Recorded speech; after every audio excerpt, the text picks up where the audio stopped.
Boa noite a todos os presentes e internautas. Sejam muito bem-vindos ao Centro Espírita Jesus de Nazaré. Hoje, a nossa leitura do Evangelho é na página 179, itens 3, 4 e 5 do capítulo 18. A questão é a porta estreita. Em seguida, eu passarei a palavra aos nossos amigos facilitadores, Shirley Milagre e Márcio, que estão comentando junto a nós o estudo de hoje. E lembrando a todos que aqui somos todos aprendizes e a opinião de vocês é muito importante. Quem quiser dar sua opinião, é só levantar a mão, que os nossos voluntários levarão papel e caneta até vocês. A porta estreita. Entrai pela porta estreita, porque a porta da perdição é larga e o caminho que ela conduz é espaçoso, e há muitos que por ela entram. Como a porta da vida é pequena, como o caminho que a ela conduz é estreito, e como há poucos que a encontram. São Mateus, capítulo 7, versículo 13 e 14. Alguém lhe tendo feito essa pergunta: Senhor, haverá os que se salvam? Ele lhe respondeu: fazei esforços para entrar pela porta estreita, porque eu vos asseguro que vários procurarão por entrar e não poderão. E quando o pai de família tiver entrado e fechado a porta, e que vós, estando do lado de fora, começardes a bater, dizendo: Senhor, abri-nos, ele vos responderá: eu não sei de onde sois. Então recomeçareis a dizer: comemos e bebemos em vossa presença, e vós ensinastes em nossas praças públicas. E ele vos responderá: eu não sei de onde sois, retirai-vos de mim, todos vós que cometeis a iniquidade. Será então que haverá prantos e ranger de dentes, quando vereis que Abraão, Isaque, Jacó e todos os profetas estarão no reino de Deus, e que vós, outros, sereis enxotados para fora. Virão do Oriente e do Ocidente, do Setentrião e do meio-dia, os que terão lugar ao festim no reino de Deus. Então, aqueles que são os últimos serão os primeiros, e aqueles que são os primeiros serão os últimos. São Lucas, capítulo 13, versículos 23 a 30. A porta da perdição é larga, porque as más paixões são numerosas, e o caminho do mal é frequentado pela maioria. A da salvação é estreita, porque o homem que quer transpô-la deve fazer grandes esforços sobre si, mesmo para vencer suas más tendências. E pouco isso se resignam. É complemento da máxima: há muitos chamados e poucos escolhidos. Tal é o estado atual da humanidade terrestre, porque a terra, sendo um mundo de expiação, o mal nela predomina. Quando ela estiver transformada, o caminho do bem será mais frequentado. Essas palavras, pois, devem entender-se em seu sentido relativo, e não no sentido absoluto. Se tal devesse ser o estado normal da humanidade, Deus teria voluntariamente votado à perdição a imensa maioria de suas criaturas. Suposição inadmissível, desde que se reconhece que Deus é todo justiça e todo bondade. Mas de que ações más essa humanidade poderia se tornar culpada para merecer uma sorte tão triste, em seu presente e em seu futuro, se ela estava inteiramente relegada na terra, e se a alma não tivesse tido outras existências? Por que tantos entraves semeados em seu caminho?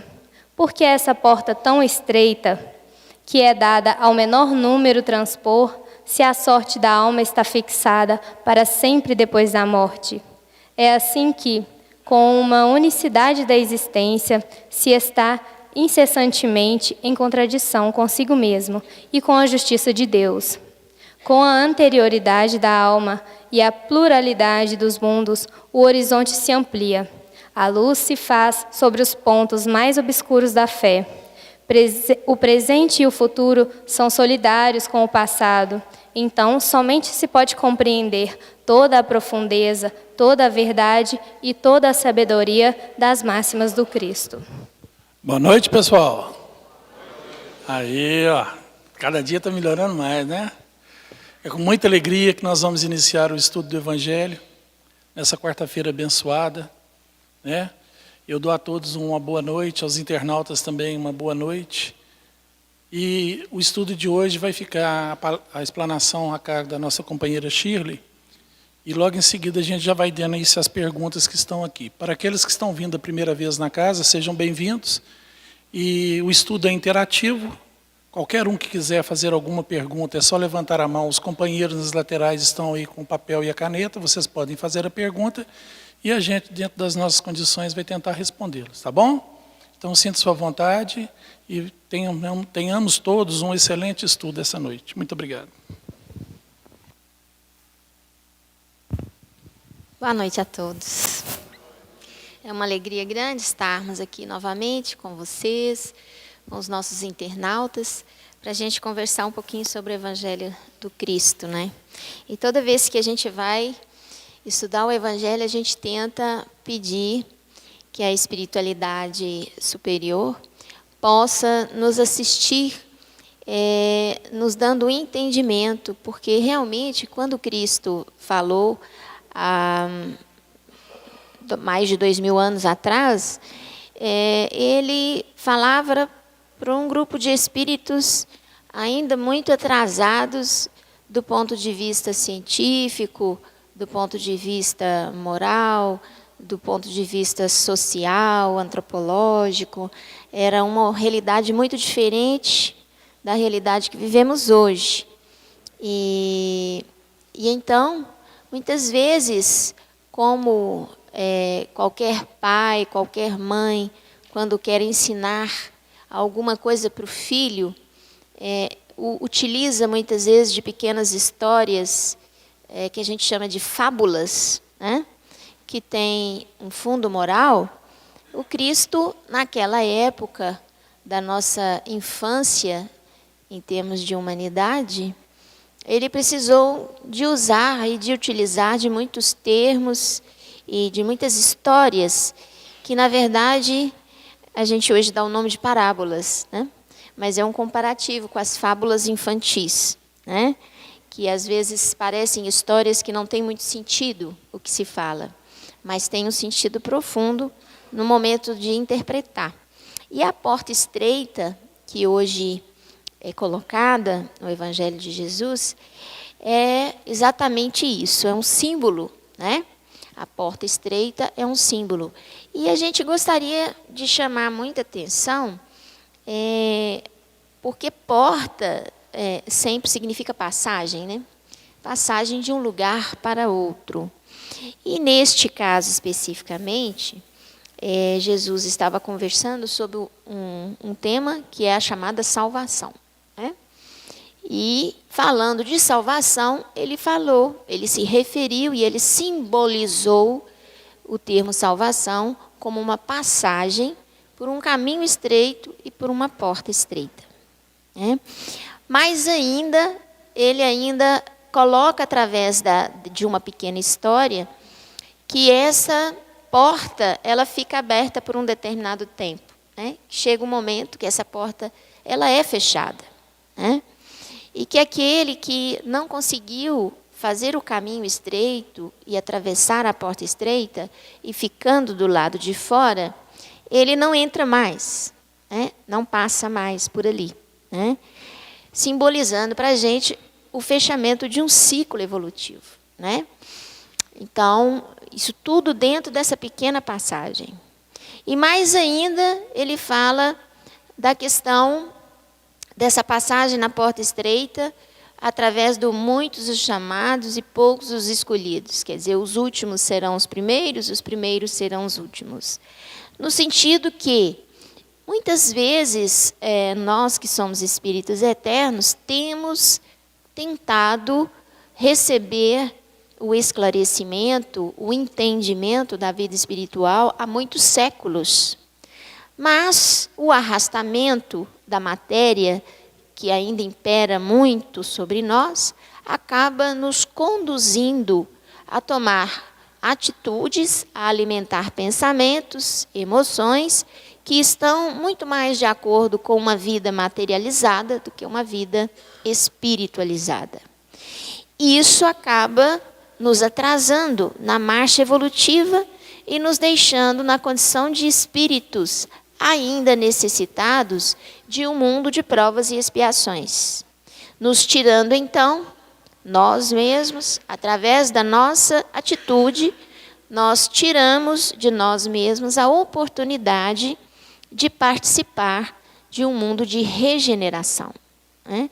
Que nada mais é que esta passagem da porta estreita para um outro lugar, diferente desse que nós estamos, né? Então, só, né, fazendo um sumário, eu queria perguntar para o Márcio, dentro disso aí, o que seria esse caminho estreito e essa porta pequena? O que ela simboliza para a gente, Márcio? O caminho e a porta simboliza a retidão das nossas vidas, né? É porque quando a gente tenta seguir Jesus, na nossa visão materialista, na nossa visão de vida única, né? Que nós nascemos no útero e vamos morrer, depois esperar um juízo, ou para quem é materialista não vai existir mais nada, fica complicado a gente viver para o mundo espiritual deixando de lado as coisas da matéria. Então, essa porta estreita é por isso, porque é complicado abrir mão dos prazeres da carne para viver o Evangelho do Cristo. E esse caminho de retidão, ele nos exige esforço diário, porque ele está diretamente ligado na batalha íntima que eu tenho que fazer para vencer as minhas más tendências. Muito bem. A gente lembra que, como espíritos, né, princípio inteligente em evolução, nós estamos muito mais próximos da nossa origem do que do nosso objetivo final, né? Nós ainda estamos muito mais ligados à influência da matéria do que libertos desta influência. Portanto, quando Jesus fala que a porta da perdição, chamada perdição, é larga, é espaçosa, significa que é exatamente essa sintonia, essa facilidade com que o nosso espírito ainda é influenciado pela matéria. A matéria desperta ainda em nós vários comportamentos resultantes, muitas vezes, dos reflexos condicionados, criados durante a nossa evolução, desde a condição de princípio inteligente da criação, até a situação de espírito livre, liberto, autônomo, com capacidade de responder pelos seus atos, que somos hoje. Nessa caminhada, nós adquirimos uma série de reflexos condicionados através das vivências nos vários reinos da matéria. Passamos, na condição de princípio inteligente, pelos vários reinos da natureza, onde tivemos que aprender a lidar com a matéria, tivemos que aprender a exercer a lei de atração, a lei de repulsão, tivemos que aprender a zelar pelo motor biológico da célula através dos animais unicelulares, tivemos que aprender a digestão, a excreção, a viver, a gerenciar a vida e as funções biológicas, desde os animais mais simples até as formas de vida, os vegetais, até as formas de vidas mais complexas, até chegarmos hoje na condição humana com uma máquina biológica que apresenta uma evolução extremamente diferenciada dos outros animais e que nos permite, como ser humano, como primata superior, agir sobre a natureza, prever acontecimentos e solucionar problemas, coisas que geralmente os animais, inclusive do mesmo grupo que nós, os primatas, não são capazes de fazê-lo. Então, nós temos uma máquina que expressa com muito mais fidedignidade e sutileza a nossa capacidade de pensar, de ajuizar, né, e de agir. Em função disso, hoje, nós temos toda uma história evolutiva de nosso comportamento registrado e gravado no nosso perispírito. E isso facilita com que nós tenhamos uma facilidade muito grande de nos sujeitarmos às imposições da matéria. Mas a finalidade maior nossa é superar as injunções da matéria. É sermos capazes de dominar, de exercer domínio sobre as tendências que o nosso próprio corpo nos impõe. Sabermos controlar a fome, sabermos controlar a tristeza, sabermos controlar o cansaço, isso tudo está no propósito do espírito evoluído. Exercer domínio sobre o próprio corpo, e não o corpo exercer domínio sobre ele. Portanto, a porta larga ainda é muito larga para nós. E nós precisamos de muita luta, de muito exercício, de muita vigilância. Como disse Emmanuel para Chico, né? Quando Chico perguntou o que eu devo fazer para desempenhar a missão lá no início, quando ele foi chamado a desempenhar a sua missão dentro da doutrina, né? Ele perguntou a Emmanuel, o que eu devo fazer? E o que Emmanuel respondeu? Disciplina, disciplina e disciplina. Né? Então, na realidade, disciplina significa domínio. É nós nos encorajarmos para resistirmos. E essa resistência é o caminho estreito. É você se ajustar. Né? Quando um caminho está estreito, você se ajusta. Quando a porta está estreita, você tem que fazer manobras para conseguir atravessá-la, cuidadosamente. E é esse que é o convite do Cristo para todos nós. Né?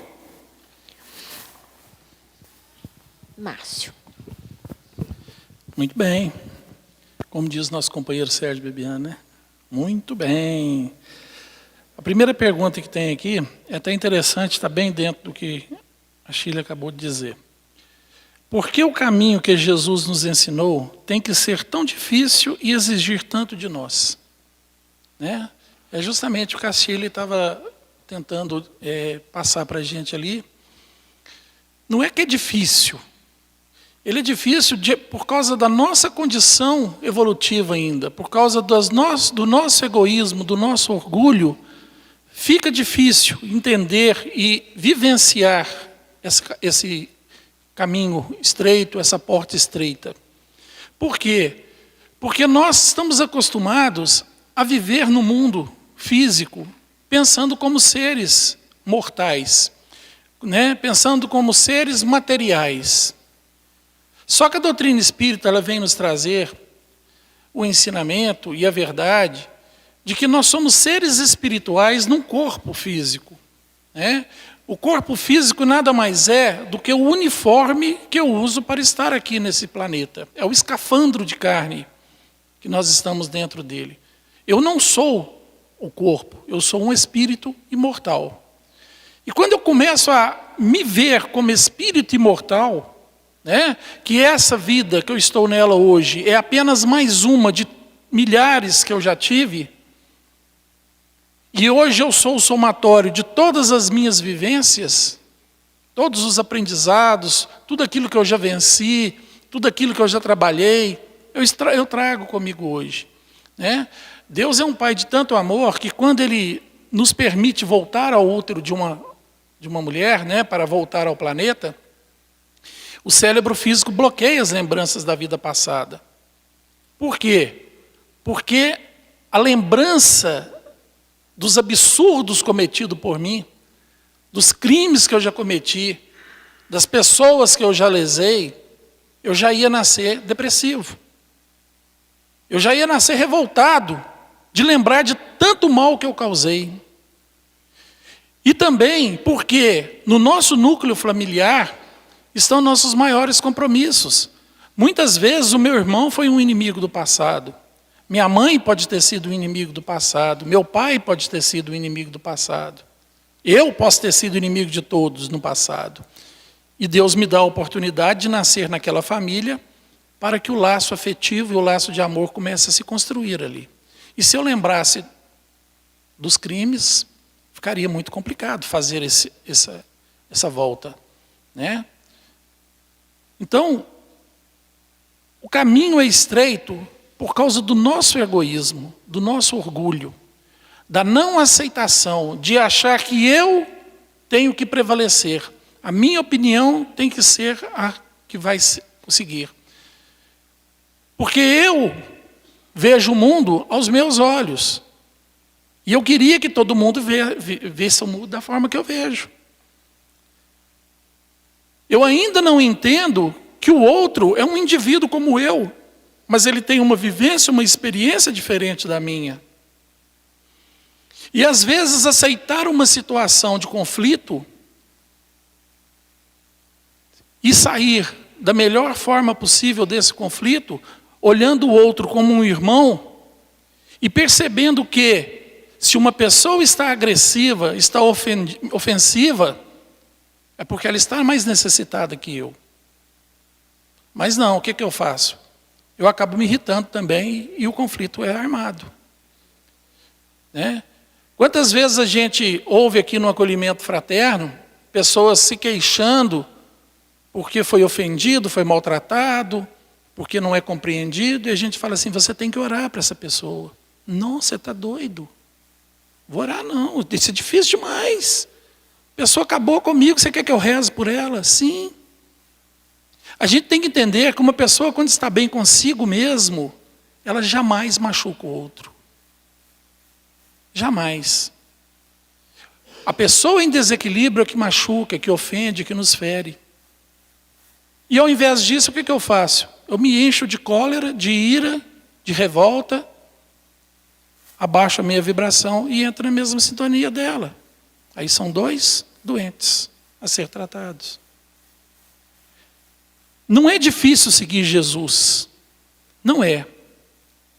Quando a gente começa, depois que a gente começa, as coisas começam a fazer sentido na nossa vida.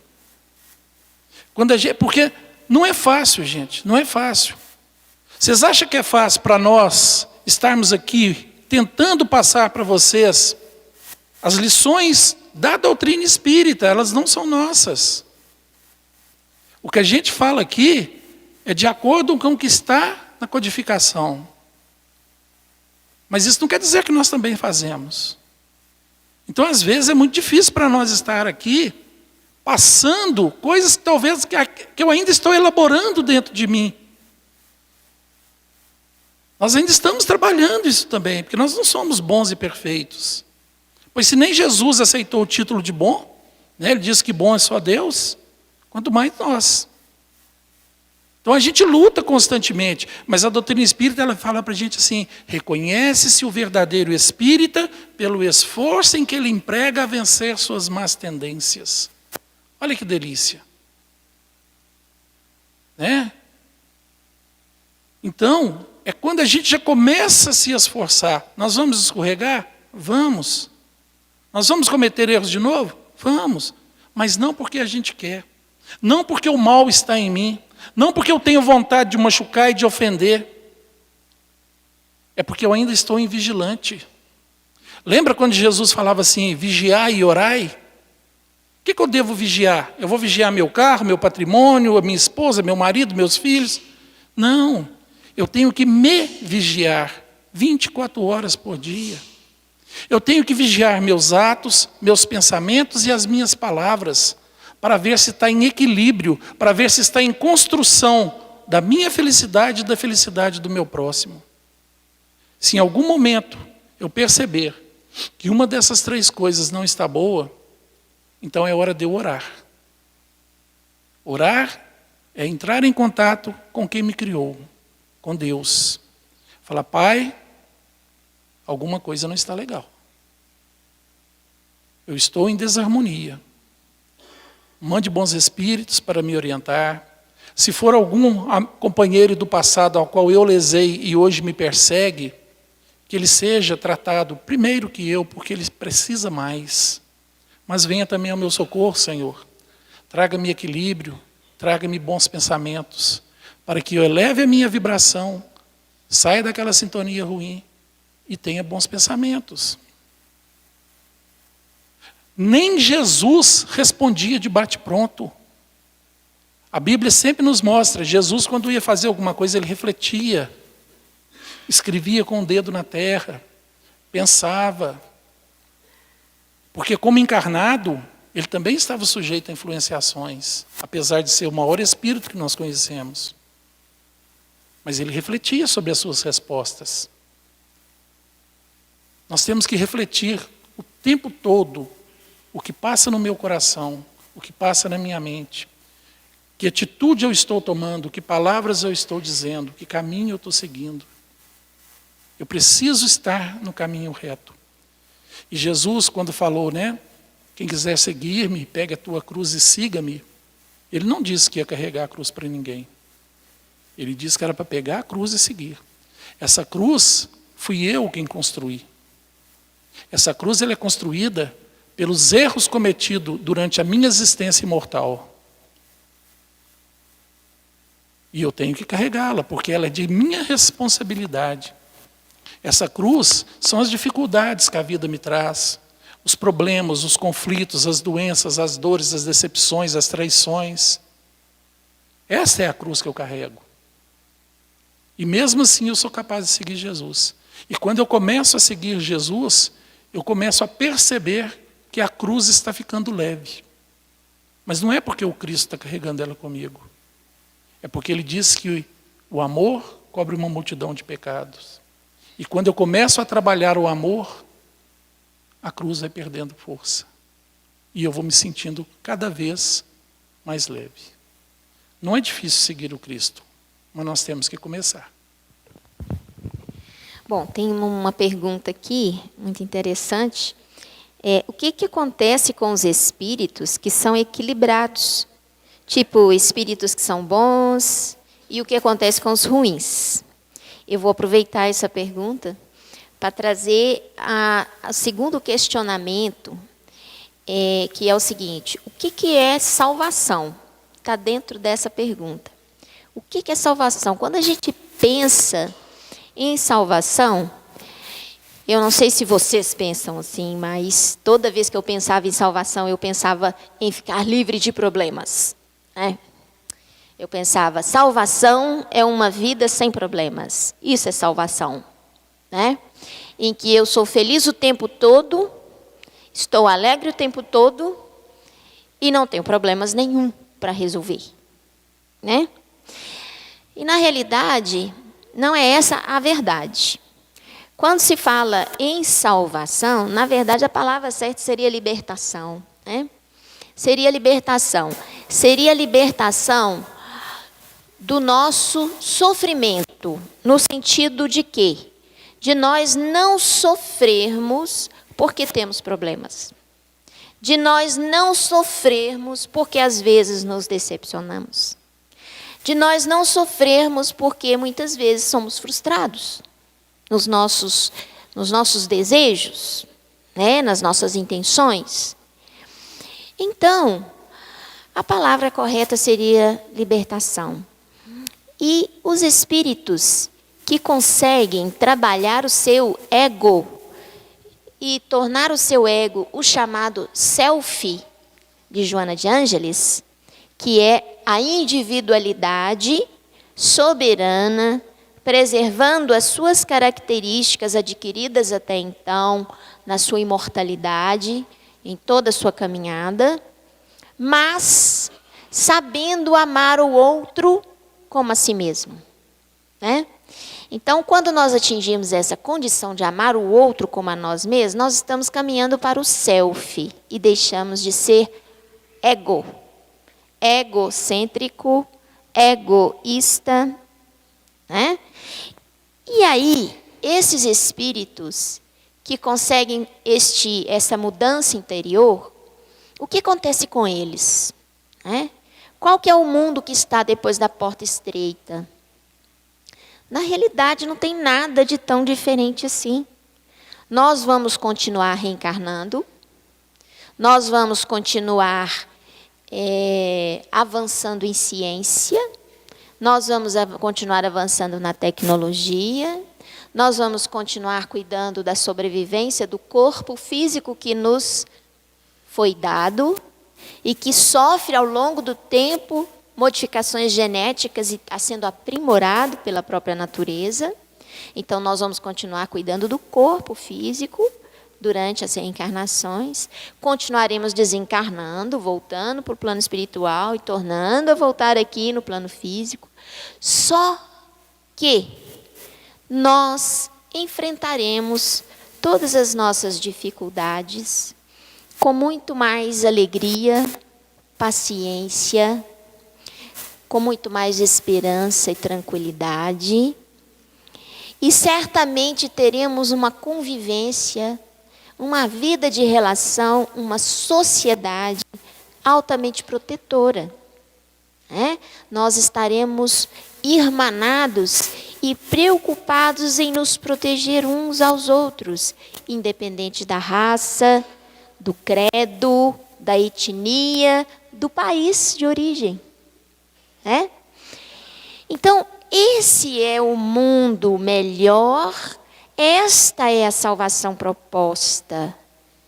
Não existe céu de ficar cantando a eternidade. Isso não existe. Não existe vida sem problemas, sem desafios. Não existe. Existem maneiras de enfrentar os problemas e nós teremos maneiras muito melhores de enfrentar as dificuldades. É diferente das provações e das expiações.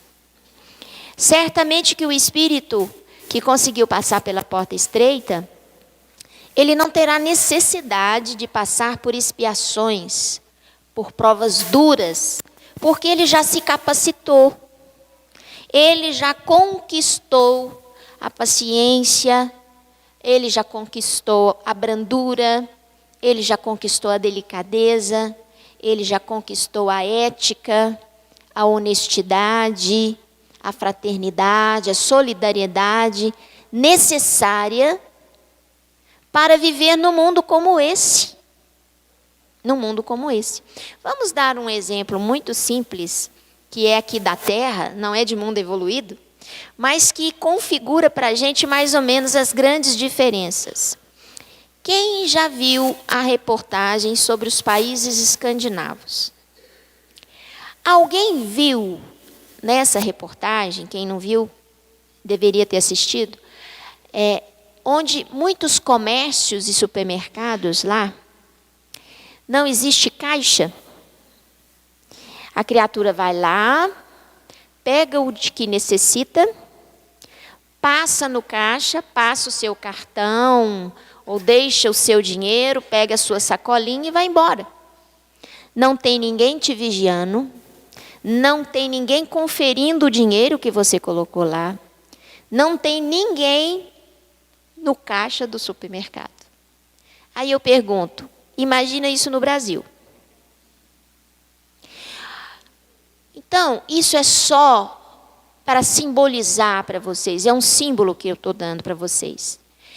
Para a gente viver num mundo melhor, nós temos que apresentar credenciais para viver nesse mundo melhor, porque senão nós vamos trazer transtorno demais para esse mundo. Nós precisamos estar capacitados para estar ali. Assim como um brasileiro que vai para lá, ele tem que tomar uma lição de ética e honestidade antes de chegar lá na Escandinávia. Senão ele vai fazer muita coisa errada. E é por isso que quando a porta se fecha, não há como entrar. Uma vez que o planeta sofre um fechamento de ciclo de desenvolvimento, não é possível que aquela criatura que não aprendeu, que não conquistou aquelas virtudes básicas para viver naquele tipo de mundo, ele vai ficar lá, não vai. Ele vai ter que primeiro fazer suas conquistas. Ele vai se capacitar. Para depois, então, ele até retornar. Se um dia quiser retornar, porque muitas vezes a gente forma elos de amor e que, numa mudança de regeneração, de prova e expiação para regeneração, nós podemos perder a oportunidade de continuar nesse mundo convivendo com quem amamos. E temos que ir para outra escola, porque não adquirimos as virtudes necessárias. Essa é a proposta da salvação. Então, salvação não é para tirar problemas de ninguém, não é para a pessoa ficar na inércia, na preguiça o resto da eternidade. Há muito trabalho a se fazer. E a Terra tem que continuar progredindo no conhecimento, na intelectualidade, na ciência, na tecnologia. Nós temos um universo inteiro para conhecer, não é só a Terra, não. Um universo inteiro. Né? Conhecer outros mundos, outros povos que vivem diferentes de nós aqui na Terra. E para isso nós precisamos nos capacitar. O nosso olhar tem que ser um olhar longínquo. E esses espíritos que não se capacitam, o que é feito deles? Eles vão perder totalmente a oportunidade de viver no mundo melhor? Claro que não, né? Então esses espíritos aqui, como ela diz, que não são bons, né? Não vou falar nem ruins, né? Mas que não são tão bons, né? Como nós, muitas vezes. Nós vamos perder a oportunidade de viver no mundo melhor? Não, nós teremos essa oportunidade. Entretanto, as lições, elas devem continuar no mundo que ofereça a oportunidade de aprendizado que nós precisamos. E essas oportunidades de aprendizado vêm na convivência com espíritos ainda mais atrasados um pouquinho que nós, e muitas vezes espíritos muito mais evoluídos do que nós. É na convivência dos diversos níveis de evolução que nós aprendemos a ser melhores. No mundo espiritual, nós vivemos a nossa convivência baseada na frequência. Frequência, ondas de pensamento. É regido pela energia. E eu pergunto para vocês, se eu sou uma onda de rádio, da Itatiaia, eu consigo sintonizar na Candidez? Tem jeito? Quando eu coloco no rádio lá, na frequência da Candidez, eu vou conseguir sintonizar Itatiaia ali? Não. Então, a vida espiritual, que é baseada na energia, a divisão dos mundos é de faixa vibratória. Não há como criaturas que estão em desequilíbrio profundo conviver com criaturas que estão equilibradas. Há uma divisão vibratória. Isso só é possível quando nós mergulhamos na matéria. Quando nosso espírito se liga à matéria, a um corpo físico, aí todos nós que estamos em frequências diferentes de pensamento, nos tornamos iguais. Iguais no sentido de termos condições de convivermos uns com os outros. Os mais elevados com os mais atrasados e com aqueles que estão no meio do caminho. Você estava falando aí de salvação, de libertação. Eu estava pensando aqui, a gente quando fala que quer ser salvo, dá uma impressão de que a gente vai ficar parado, não dá? A gente imagina aquele... Vocês já assistiram o filme do Rambo? Ele indo lá salvar o povo no campo de concentração lá, e eles tudo lá doentinho, assim, tudo capenga, esperando, né, aquele homem forte lá salvar e carregar no ombro e tal. Quando a gente pensa que Jesus vai nos salvar, nos traz um certo comodismo, né? Porque a gente, querendo ou não, a gente passa para ele a responsabilidade da minha salvação. A gente passa para Deus a responsabilidade dos meus problemas. Mas Jesus, quando falou assim, conhecereis a verdade e ela vos libertará, né? E a verdade é que nós somos espíritos imortais e o nosso livre-arbítrio é que rege a nossa vida.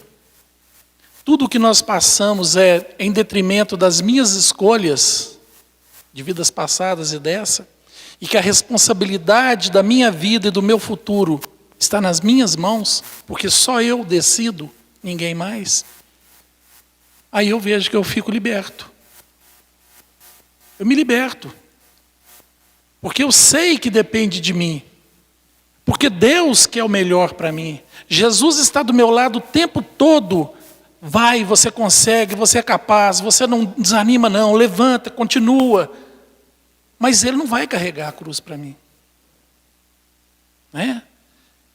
E eu também lembrei do livro Brasil, Coração do Mundo, Pátria do Evangelho, do Espírito Humberto de Campos. E a gente, quando pega esse livro para ler, a gente pensa assim, Brasil é o melhor lugar do mundo de se viver, né? É o coração do mundo, é a pátria do Evangelho, é o que vai salvar o planeta, é o Brasil. Mas a gente lendo o livro com atenção, a gente percebe que existe um capítulo onde Jesus chama Ismael para uma reunião. Ismael, para quem não sabe, é o governador espiritual do Brasil. É um espírito chamado Ismael. É ele que tem a dor de cabeça de enfrentar o nosso governo lá e tentar da melhor forma. E Jesus chamou Ismael na época do descobrimento. E falou com Ismael assim, vá nas zonas inferiores, busque todos aqueles falidos das cruzadas, das guerras, dos reinados, busque todos e leva para o Brasil. É a nossa população.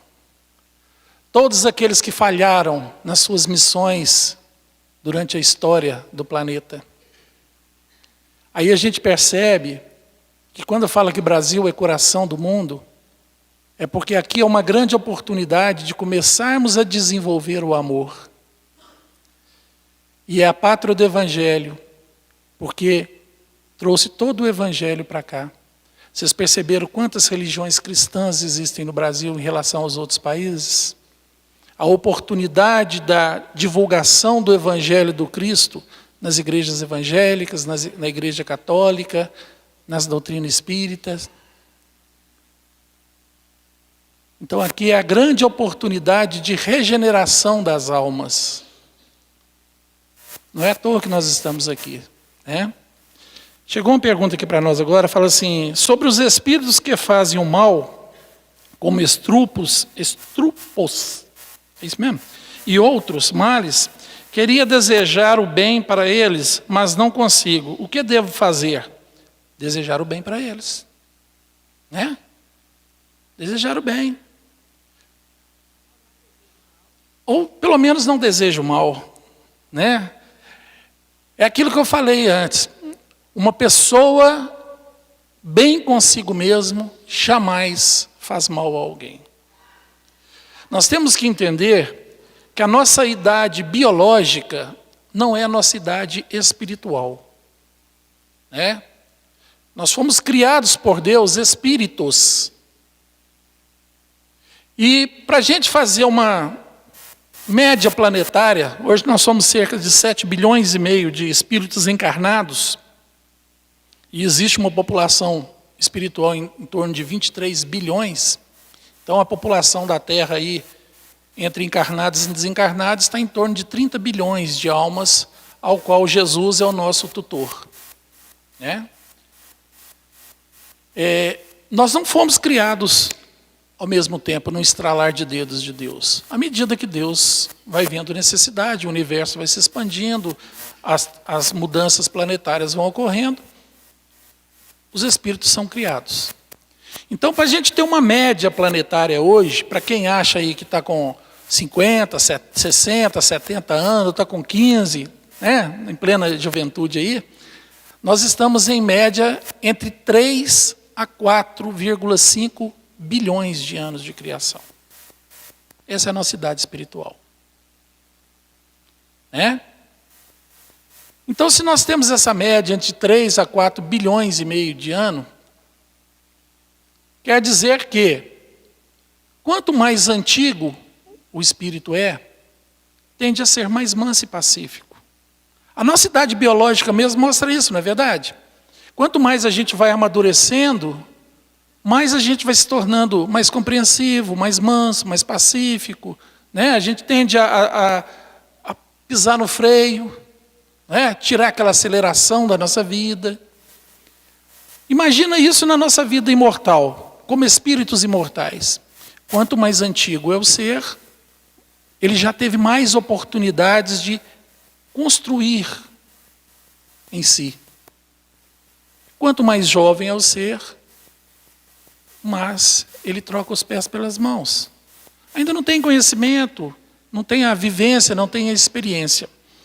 Espíritos que cometem erros bárbaros de todas as naturezas são espíritos mais jovens, espíritos que ainda não aprenderam, que ainda não conheceram.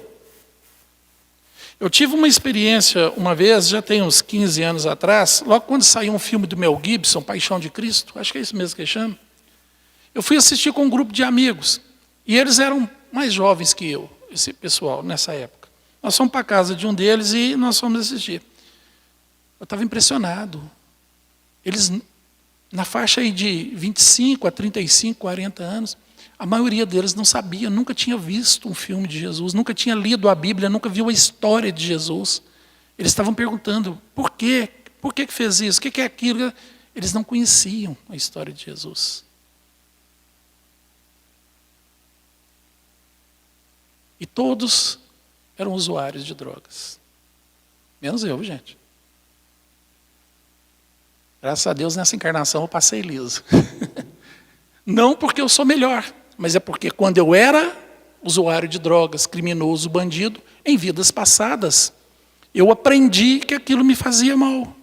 Eu fiz uma correção em algum momento lá atrás, e quando aquilo se tornou concreto em mim, permanece, porque Deus permite que tudo aquilo que eu faça de construção para o bem vire patrimônio do Espírito. E eu carrego por todas as encarnações. Então, para quem não fuma, não bebe, nunca cometeu um crime, parabéns, vocês nunca vão fazer isso em vidas futuras. Porque isso já faz parte de vocês, parte de nós. Jesus faz sentido na nossa vida. Então, veja bem, Deus é Pai. Pai de amor, Pai de bondade, Pai de justiça. Todos os espíritos criados por Deus são amados, iguaizinhos. Pensa no pior criminoso que possa existir nesse planeta hoje. E pensa em Jesus. Deus tem o mesmo amor. O mesmo amor que ele tem ao Cristo, que é o espírito mais evoluído que nós conhecemos, ele tem ao pior dos criminosos. Porque ele entende que é uma criança que está cometendo erros. E essa criança vai crescer, vai evoluir, vai experimentar os seus erros em outras vidas, vai fazer a transformação necessária para que um dia seja um espírito do bem também. Como eu fui e como eu ainda tenho coisas a vencer. Todos nós ainda temos muitas mazelas. A gente quando pensa assim, eu já não mato, eu já não roubo, eu já não uso drogas, já não prejudico ninguém, mas eu ainda sou egoísta, eu ainda sou vaidoso, eu ainda sou prepotente, eu ainda me estresso muito fácil, eu fico nervoso com as pessoas, eu não tenho paciência com as pessoas difíceis e complicadas, eu não faço ainda caridade. Gente, vamos fazer uma lista de virtudes A Shirley, no início da explanação dela, ela falou várias. Vamos fazer, vamos escrever. Eu tenho certeza que vai encher aí umas 3 folhas de papel, só de virtudes. Aí nós vamos marcando com canetinha aquilo que eu já tenho. Você vai ver o mundo que ainda falta para a gente. Falta muita coisa para a gente ainda. Então eu não posso julgar, meu irmão. Eu tenho que ter benevolência, paciência e compreensão. Porque é assim que Deus quer. No Pai Nosso, Jesus fala, né? Perdoai as minhas ofensas como eu perdoo os meus ofensores. É como eu perdoo. Então, se eu não perdoar com todo o sentimento, com todo o coração, eu não posso esperar isso de Deus também. Apesar que Deus jamais vai me condenar, a gente sabe disso. O que me condena é justamente, como a Shirley disse, as faixas vibratórias onde eu vibro. Porque no mundo espiritual, quando eu saio do corpo físico, através da morte, né, que é o passaporte para voltar para casa, porque eu sou espírito, meu mundo é o mundo espiritual, não é o mundo físico. Para que mundo eu vou? Para que dimensão eu vou? Deus vai me julgar? Nunca. Deus não condena ninguém, nunca vai me julgar. É Jesus quem vai decidir para onde eu vou? Não. Então quem é? A minha condição moral. É como um imã me atraindo para junto dos meus iguais. E não tem como eu fingir que eu sou diferente. Lá não é como aqui. Lá eu sou o que eu sou, pronto, final. Acabou. É aquilo que eu realmente sou, é onde eu estarei. Quanto mais evoluído eu for, mais bonito, pacífico e belo é o plano para onde eu vou. Quanto menos evoluído eu for, mais tenebroso é o ambiente. Né? Amar ao próximo, independente do que ele faça. Fazer ao bem sem olhar a quem. Ore por essas criaturas. Peça a Deus que ilumine essas criaturas. Mas jamais julgue, porque nós não temos condições de julgar. Como Jesus bem disse, né, na passagem da adúltera, quem não tiver pecado, que atire a primeira pedra. Lembre que nós não estamos na nossa primeira vida. Nós já temos um passado de reencarnações pretéritas aí, onde nós fomos muitos delituosos. Vocês não têm ideia do que nós já fizemos no passado. Para quem já fez o acolhimento fraterno dessa casa e terminou e teve a oportunidade de passar pelas reuniões finais, teve uma pincelada do que andou aprontando em vida passada. Né? Eu queria até aproveitar essa pergunta para trazer uma reflexão da Gisele, nossa companheira, que ela geralmente vem nos congressos de saúde e espiritualidade, ela é psicóloga, né? E ela fala uma coisa muito interessante, que é o seguinte: essas almas que estão muito, vamos dizer, entregues à influência da matéria e que agem como os animais, né? Não exercem o senso, o juízo, o livre-arbítrio, o domínio sobre aquilo que o corpo físico, às vezes, tenta impor. Então, essas criaturas que se entregam e agem como aquele princípio inteligente que ainda está na fase dos animais, existe ali o potencial divino da criatura, como se fosse uma semente.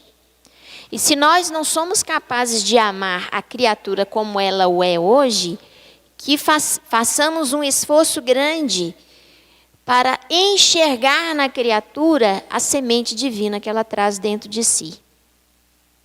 E aprender a olhar para essa semente, e não a olhar para a criatura na condição infeliz que ela se encontra. É isso que o Cristo nos pede. Se nós amarmos apenas os que nos amam, que diferença fazeis isso?